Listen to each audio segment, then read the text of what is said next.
midnight at the oasis, send your camel to bed,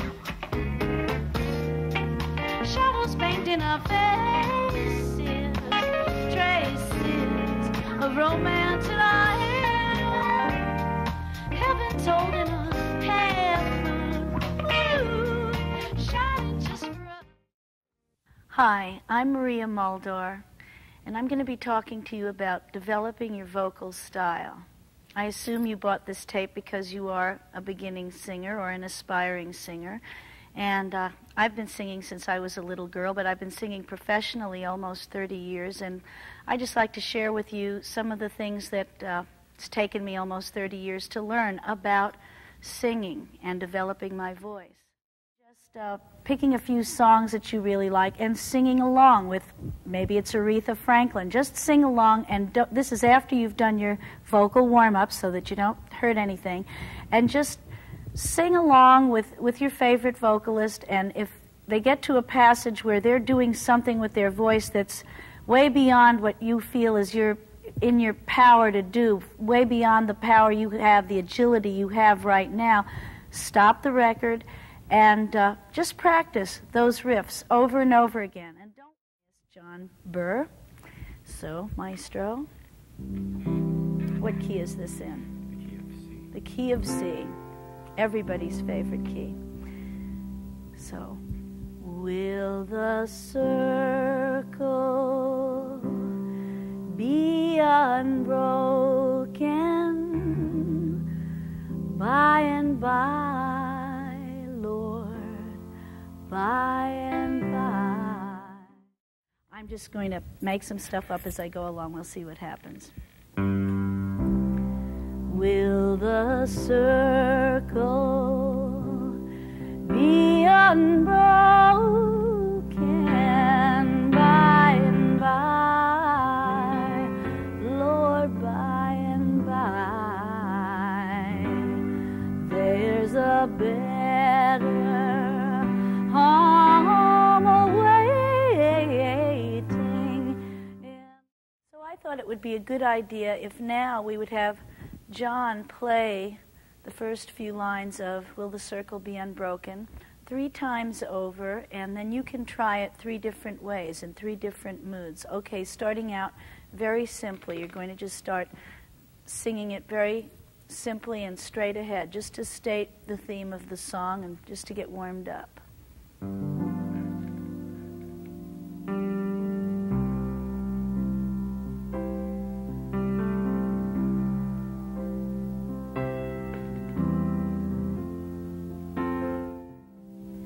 Okay, very good. Now that you've sort of stated the beginning mood of the song, start to sing it.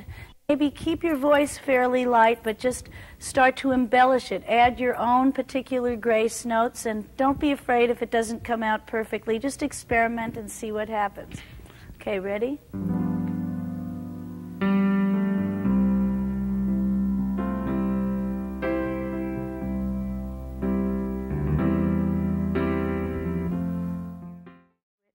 Most people feel that a set should begin strong, but say if this is the peak of energy level and excitement, you don't want to start here, but you want to start at a nice, high, bright place, because this is your first impression. You're going to come out and you're going to really connect with the audience. So you want to give them a really good up song, usually.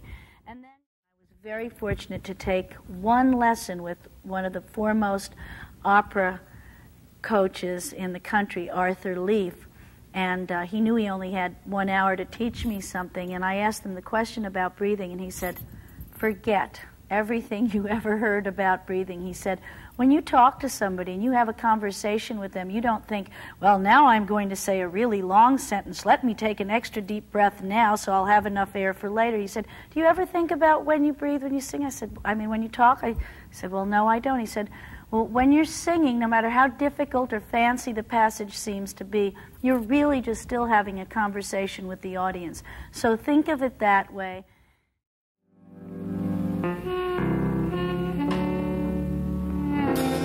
Heaven flee,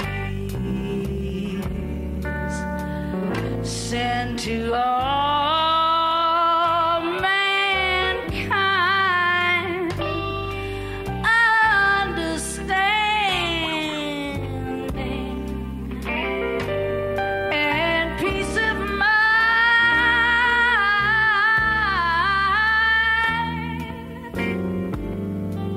And if it's not asking too much, please send me someone to love.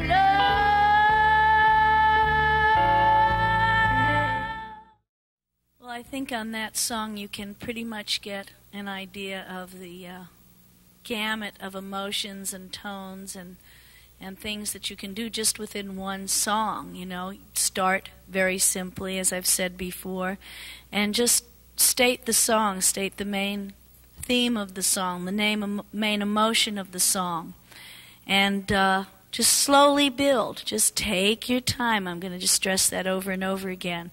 And then another thing that's very helpful is to not concentrate on the riffs you're going to sing, but on each word. Kind of try to lock into each word and get in touch with the feeling that that particular thought is expressing. Heaven, please, send to all men.